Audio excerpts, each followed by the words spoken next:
Computer recording is possible. All Uh, right. the account owner. Any participant grant permission? Can one record to the load device or two invite the other record? All right. All right. Yay. Excellent. Yes. Let's do this promo video. Promo video. It's a part of the game. Hey, it's a part of the game. You gotta do what you gotta do. So I put on this shirt, which is great, and I feel like it's blending in with the background. Of your background? Yes. Yeah. Which is It kind of totally funny. blends. It's you. You're white and gray. No, you're not white and gray. That's me. Yeah, right.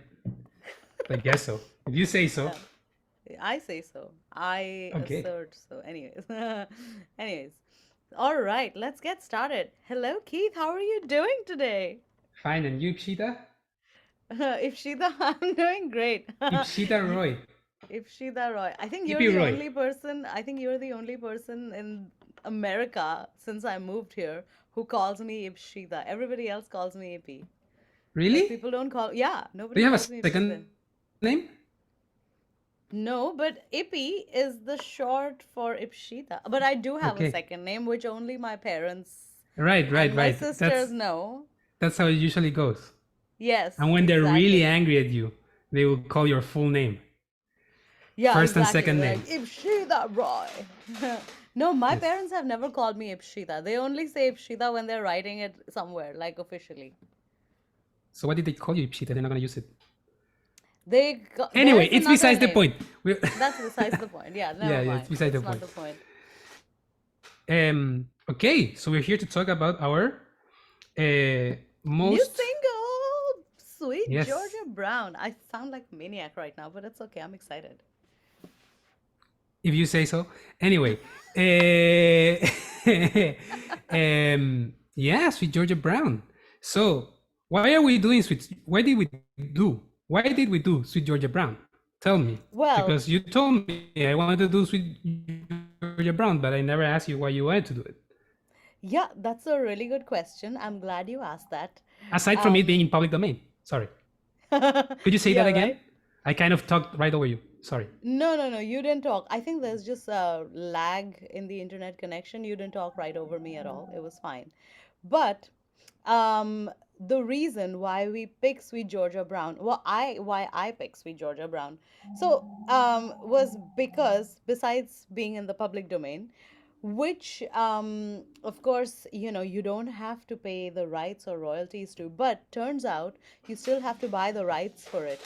And now we are using this. Anyways, we'll get there. What distribution platform and all we'll get there. How I work as a DIY musician, what my learnings have been over the past, I don't know, 4 or 5 years since I've been doing this, and what are my lessons that I've learned. So we'll talk about all of that. But the reason why I chose this was because I think, here's the thing, when I came into UNT, okay, I had this improv class with Professor Rodney Booth, and one of the tunes that we did there was Sweet Georgia Brown, okay, and the thing is, if you're at UNT and if you're like an improv class with all the instrumentalists, the keys are not really the best for vocalists. They pick like these really high keys, and I was kind of like singing like that all the time.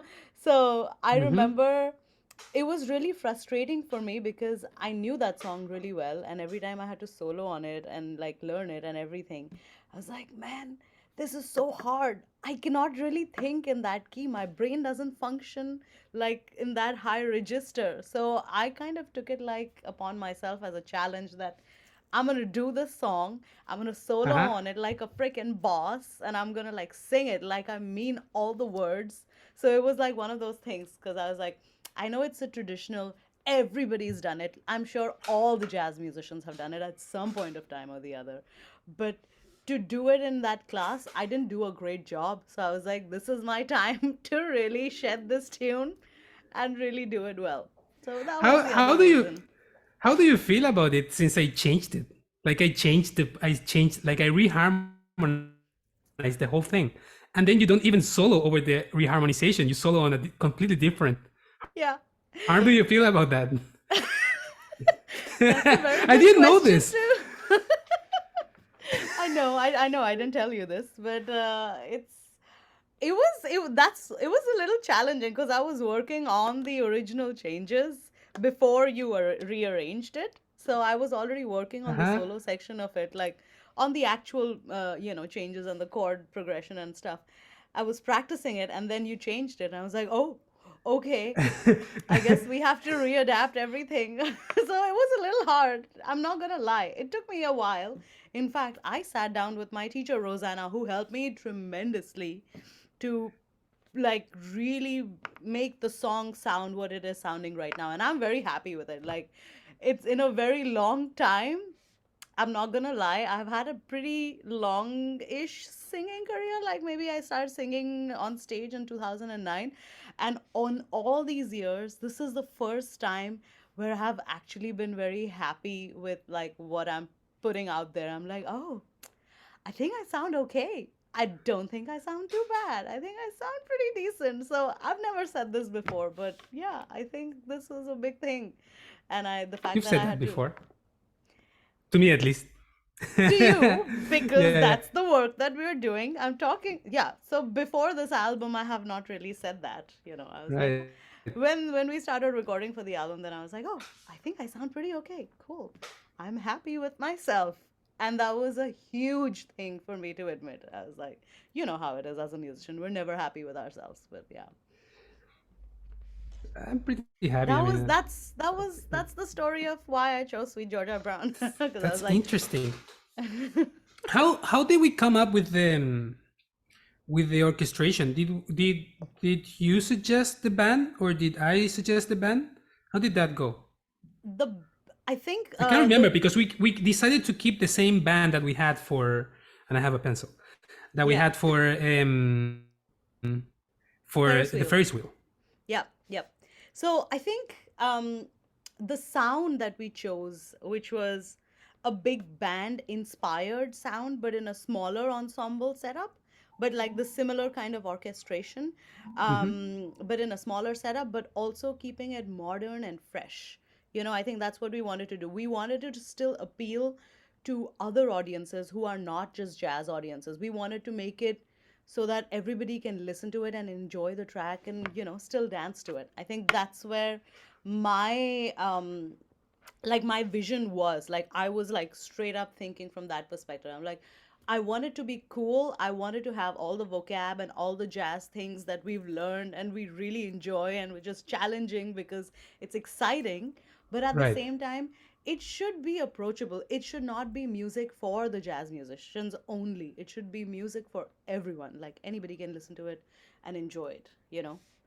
So, I think for the Ferris wheel, that's what we had done, and that's how we decided. Because we made this. I wrote the song, and then I gave it to you. I said, "Hey, now this is yours. Make it. Put some bebop lines in the middle, but it has to be like straight ahead, not straight ahead, but like straight groove, like funky and fun." And I right, right, think right. with Sweet Georgia Brown, we decided to take the same direction because we were like, okay, this song is so overdone. Everybody's done it. Everybody knows this tune. What can we bring to the table that is still new and fresh, but it still has a little bit of the past. So I think Sweet Georgia Brown was the perfect tune because it's so old and everybody knows it, but we made it modern. We made our own interpretation of it, and it was funky and groovy, and you did it. So I think we were Yeah, sitting and we were yeah. talking, and you were like, "How do I change Sweet Georgia Brown?" Like, I was like, "Why don't you try like funky, like the way we did like Ferris wheel, like and they were like, "Okay, cool. I think I can work with that," and I think that's how we went about it. Yeah, for sure. Yeah, this was like, I mean, it's been like a year in the making. Yeah, I I think think it's been more than a year in the making, because no, of this particular tune. that's true. That is true. That is true. I think it was because I was back in Chile when I was writing it. I had gone back and I remember it was probably winter, Mm-hmm. but my mind might be playing games on me. But you I were think it was winter. also in the southern hemisphere, Right. and winter there was like summer here. Yeah, Right. so this was So yeah, definitely it's a little bit more than a year. a little bit more than a year. It Yeah. was, I think, the summer of 2021, summer of 2021, summer in the US. So Right. winter of Northern 2021 for you. Hemisphere. Northern, Right. yeah, exactly. And yeah, I think we were just doing a lot of Zoom calls, like just like this, Yeah. and we were talking about it. Technology is really amazing, isn't it? How we can like connect over like, you know, miles apart and still work together. It's pretty cool. It's crazy. Yeah. Yeah. I mean, don't get me into the technology rabbit hole. We're not getting out of that. Yeah, we're not getting Um, out of that. yeah. Yeah. Yeah. So, why are we doing it on? Why are we releasing it in November? Is there any reason? What do we have? No, We have like a plan, right? we have a release plan. We don't That have a is plan. right. We kind of have a Aha. plan. We kind of have a plan. Somewhat have a plan. But we're also Yes. DIY musicians. A lot Can of the you tell plans. us? I was saying us, like, can you tell us as if I were Gollum and had a split personality? No, can you tell myself and the audience that's gonna look at this video, Yeah. like, what is the plan or the general pointers of the plan? What can they expect in the near future All regarding Keith and right. Ippi? Exactly. So, great question, Keith. I Thanks. feel like I'm being interviewed here, and it was like, I should ask you some questions too, but we'll get there. Anyways, but the release plan or the idea is 19th November. 19th November. Mm-hmm. Yeah, I kind of my brain just blanked out for a hot second. 19th November is when Sweet Georgia Brown comes out. It's going to be across all music platforms, all digital music platforms. Spotify, Uh-huh. Amazon Music, Apple Music, Deezer, Tidal, blah blah blah, YouTube Music, everything. It's going to be out everywhere.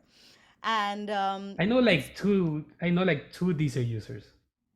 I yeah. I was so it's a really interesting thing. I was actually watching a video and it was for DIY musicians. It was by this guy who does these vlogs and things like that, and he was explaining it. And he's like, "Okay, let's be realistic.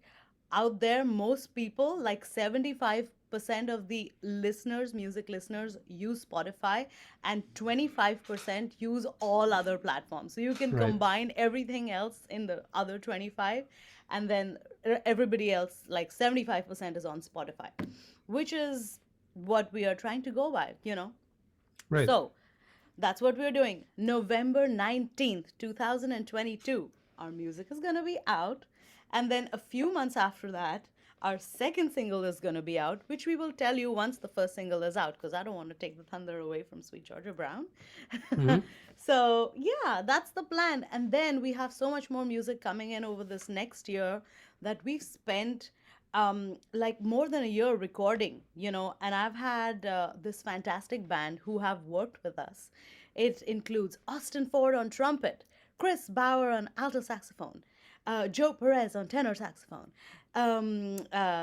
Jack Cortright on trombone, Riley Wine on drums, Nick Woodhouse, also my roommate, on bass, and keyboard players. We've had a few of them actually, because keyboard players are really in demand. Give me 1 second. I'll be right back.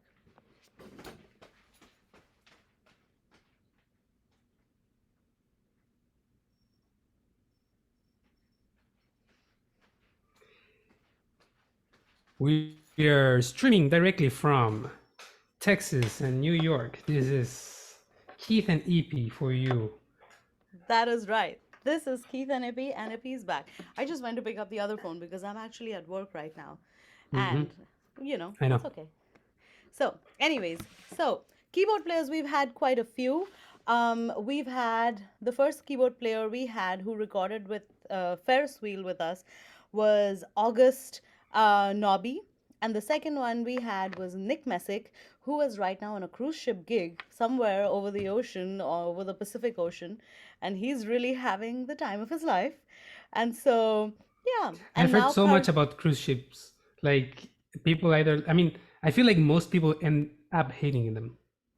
Like most people are like, oh, I had to live there for 6 months with Yeah, people like the same faces in for very six close months. quarters. Yeah. Yes, apparently it's not.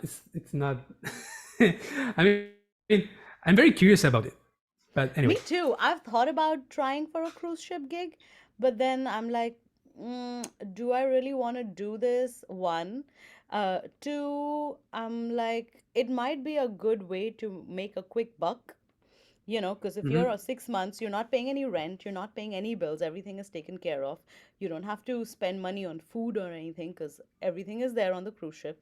You're playing music, you're getting like what, 3,000 bucks a month or something, 4,000 a month, something like that as a It salary. depends. It depends on. Apparently, it depends on your country of origin. Yeah, Like that they also. charge But I think differently. the minimum is like 2,000, 2,500 a month, at least, I think.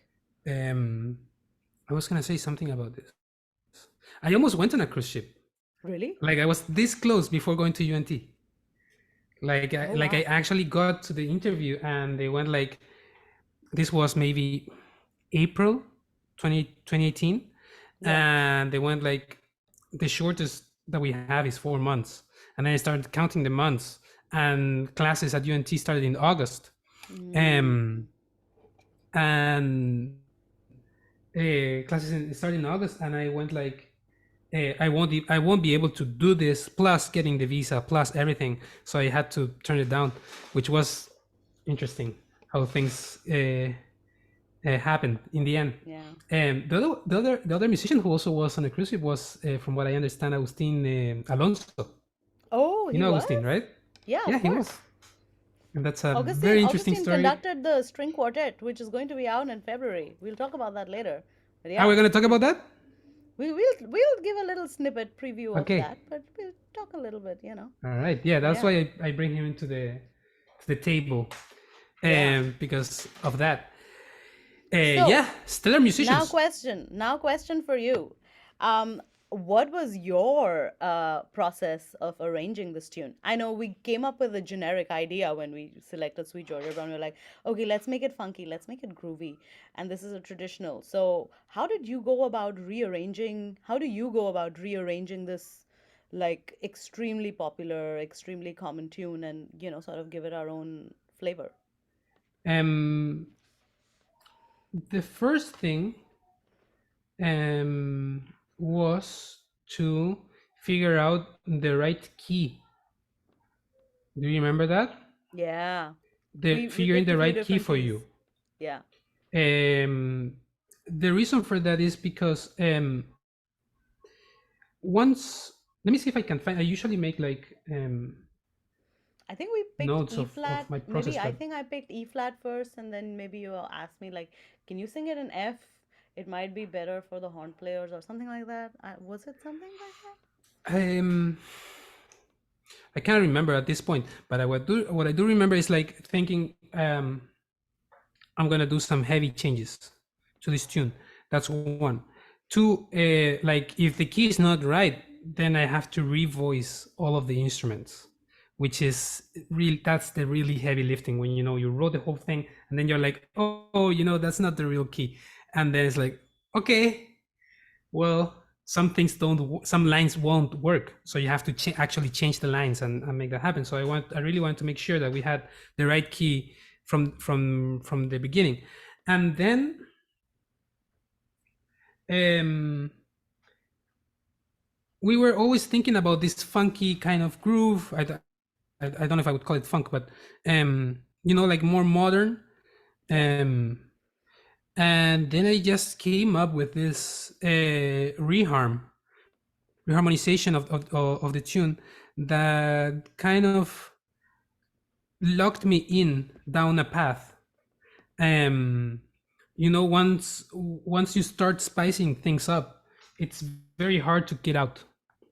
It's just like, okay, the spice comes in, and then you just need to keep on going because it becomes a language, right? You're Yeah. participating of a language, so if you suddenly switch languages, that can sound jarring, you know um funny thing, Sweet Georgia Brown is always a like I find it to be like a very strange tune. Like the original starts, it's to me it starts like very far from the home key.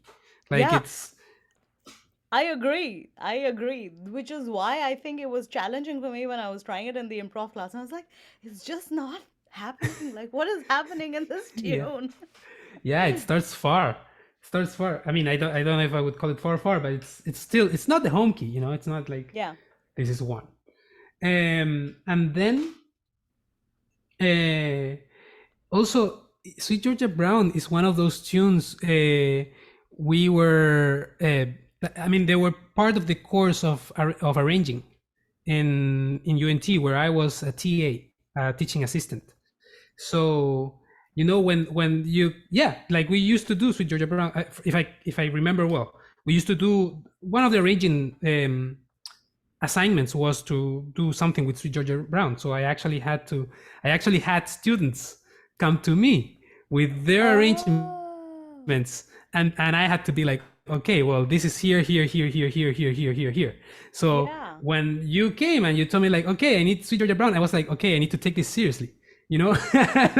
like Now I need to like be my own student. now I like, you know, like I now I have to like put my skills where I put my words, you know, kind of. I don't know if there's an expression for that. There must be a correct expression for that. Like I said I could do this, and I taught Yeah. people how to do this, and now I have to do it. Yeah. So, you know, um, which is very interesting. I remember, like, I'm glad I did it because now I have it, and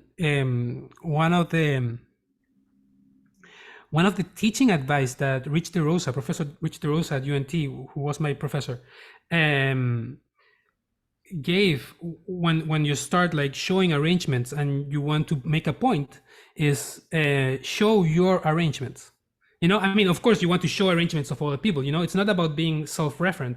It's about, for the student, it's very easy to say like, okay, you do it now. You know, like if I come and I say like, oh yeah, this is Sweet Georgia Brown and this would be like an arrangement of that someone else did, and then my student's gonna be like, well, have you done it? Do you Yeah. know how it's done? Exactly. Right? Yeah. And now I Yeah. have one, so I can say like, yes, I know how it's I have done it. done. Yes, Exactly. you know. And but I really took it very seriously. I really wanted, I wanted to have a of course the melody is intact, nothing changed regarding the melody, um which required a lot of thinking for the harmony. And then I had all of this talent in the band, you know. And you know, we've always talked, you know, about, you know, how good Austin Ford is as a soloist, you know. But not only like only like him, like there's also Chris Everyone. Bauer Yeah. and everyone. So we, at the end, we gave them a little bit to blow on, right? Yeah. Yeah, A we at the little end we some gave changes. everybody like a chance to blow on. We're like, okay, guys, take it home. Yeah. And the interesting thing is now when we do that song live, the end section, which features everyone like as a soloist, which that repeated section, you know, the rehearsal mark M, Hmm. right? We make that longer when we do it live. We're like, okay, you know what? Let's double it I for thought it was everyone. V. Let's, huh? I thought it was V for vamp. Oh, sure. Yeah, I Yeah. forgot. I don't remember all the rehearsal marks by like name, you know. You see, always the same thing. I cannot continue working like this. It's Singers, I tell you, they unbearable. don't remember the rehearsal marks. What can you say? I will never say that. No, I'm. Some arranger might. Well, no, I'm kidding. I'm kidding. I'm just making jokes at this point, which are not appropriate. Somebody's gonna kill me right now. Hmm. Hmm. But it's okay. Yeah. You But know, when we yeah, start getting exactly. into The the vamp viola section. jokes, then that's the end of the interview. Like, I have a joke for every member in the band, Oh, but really? but I'm not gonna say it publicly. I mean, would be here. Yeah, yeah. I'm gonna get Nobody's gonna everyone listen to our against me. music then. Yeah. No. No musicians. Maybe we'll get to the wider audience, but no True. musician. No one's gonna Yeah. be like, oh yeah, yeah, they have musician jokes. Yeah. Anyway, So yeah, we um, we stretch that section, the vamp section, when we play live. Yeah, hmm, me, but that's fine. yeah. That's fine. It was open for repetition, so. Yeah. Yeah. um, yeah. Yeah.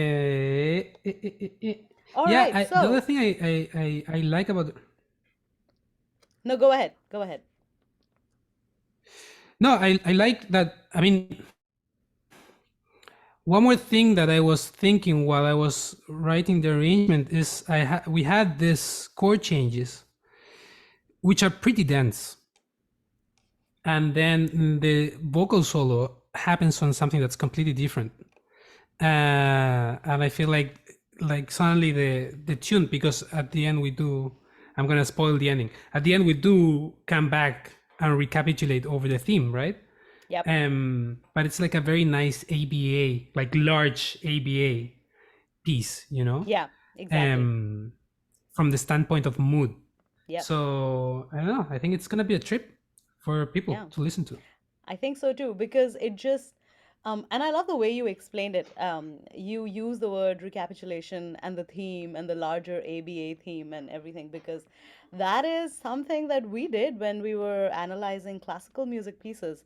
And I think that's Mhm. where your approach to writing or rearranging music comes in, because you come from a classical music background as well as a jazz background. So you kind of like try and blend those two worlds together to create like this extravagant piece, which is like a, like, it's not a song, it's not a typical jazz form song. I mean, it is a typical jazz form song, but it also has these really interesting elements which you would not expect in, like, normally what happens in in any jazz tune that most people play, people play the A section, they play the B section, whatever, they play all of that, and then it just keeps looping, right?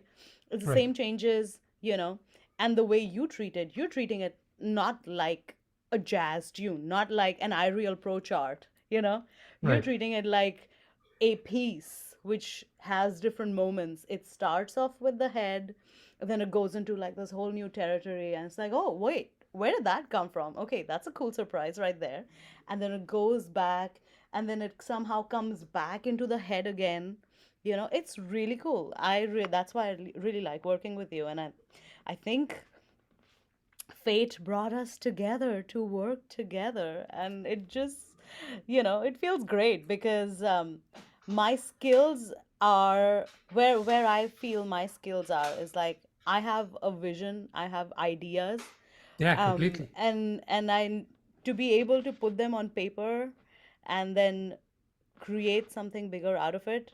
It's really great working with you, because you know what I'm thinking for some reason, which has been hard to work with other people, because I'm like, every time I speak to you, I'm like, hey, I'm thinking like this. You're like, okay, yeah, I think I know what you mean, and then you come up with something, and I'm like, oh, yeah, that's exactly what I was thinking of. Yeah, No, and it's it's great because so great. you always come in with like good source material, you know, which is like this is not the only tune. Like you have your own tunes, you know, you have your own, like you have your songwriting skills, right?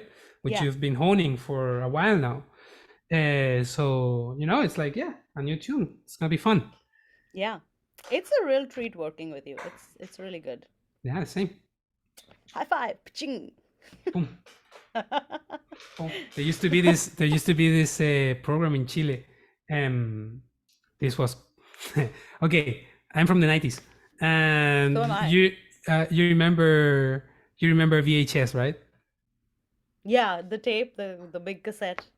Yeah. So like, they used to be this program where they used to like show tapes of animals and things, and they would Yeah. go like let the video run, and they would take the VHS and go like this, like hit themselves like that, like they were gonna watch it like this, not like Oh, they cool. wouldn't put it in a, yeah.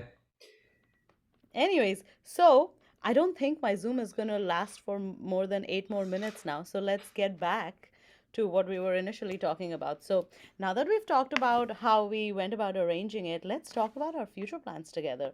So, what are we doing, Keith, over the next few months? Eh, if I Or would understand you like right, me to say it? if I understand right, we are releasing like what would be equivalent to a full album as a number of singles, um, which we're very excited about. Yeah. I mean, yeah, it's a And each of these singles have a completely different story.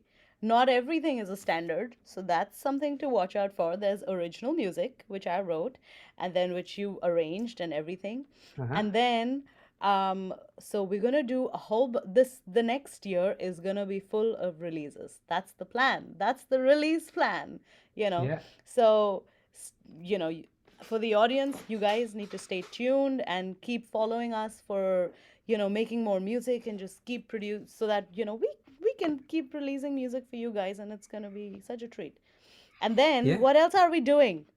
This is in the books. There's no confirmation of this yet, but we may Uh, be Keith and I finally may be meeting after 2 years. We met last 2 in years. We haven't seen 2000 each other in 2 years. Wow. Right, 2020. 2020. Wow. And I don't think we even saw each other after the pandemic started. We saw each other just before you left. Just before I left. Just before you left for New York, But your first really, year. we saw each Yeah. other after the pandemic started. Yeah. Okay. That Well, was, I it's been think two we years. just, yeah, it's been because the pandemic started early 2020.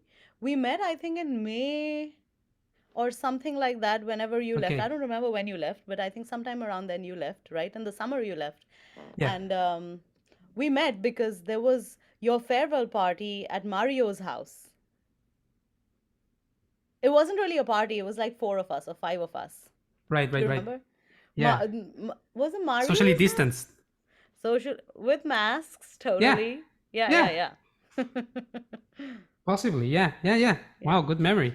Yeah. But Yeah, I we were. remember. And then we walked, we Well. finished. Finally. Yeah.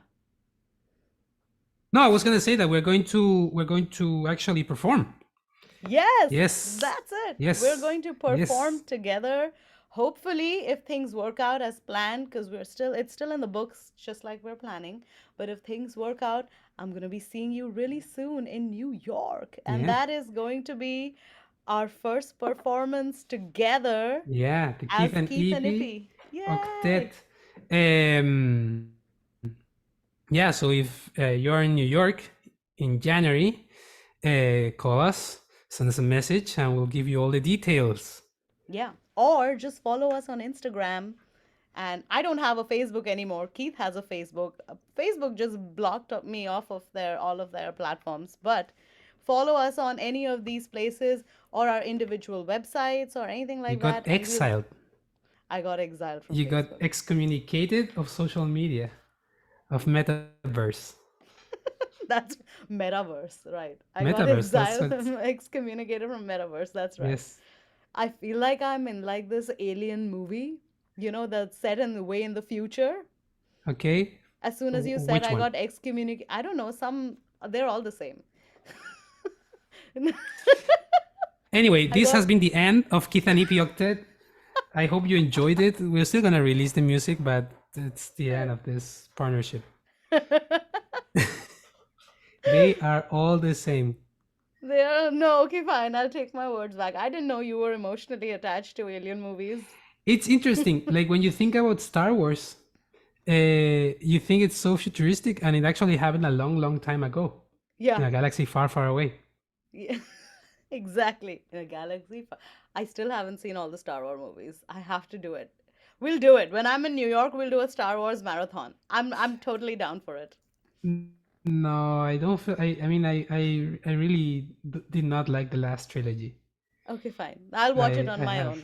Fine. I'll Yes, do watch it. it on your own, and then we'll just play. Okay. Yeah. All right. No, I'm Well, really disappointed. Anyway, you feel like you're in this alien universe in the future of any other of science fiction metaverse. film. Metaverse is the alien universe, you know. Oh, okay. And I'm excommunicated from that metaverse, the alien universe that everybody's accepted, and they just decided, oh, let's not have her back. Hmm. Anyways, um, let me not keep going on about this random things. This is where all the creative thoughts for all the music come out of. My brain is super active with all these really imaginative stories. That's why I write music. Put it to good use. Yeah, yeah. Keep your phone in airplane mode and launch your creativity. It's You can true. hear Or that keep it buzzing. outside the room. Huh? Can you hear that buzzing? Did you hear it buzzing? Nope. Oh, okay. Never Can you mind. hear like the ambulances and the fire trucks? I guess it's like they've become like background noise to me, so I don't know if I sometimes don't hear them anymore. No, I didn't hear them at all in our conversation. I think Mm. Zoom has a very good noise gate thing going on, so it just blocks out all the background noises, which is why music lessons are hard to do over Zoom Right.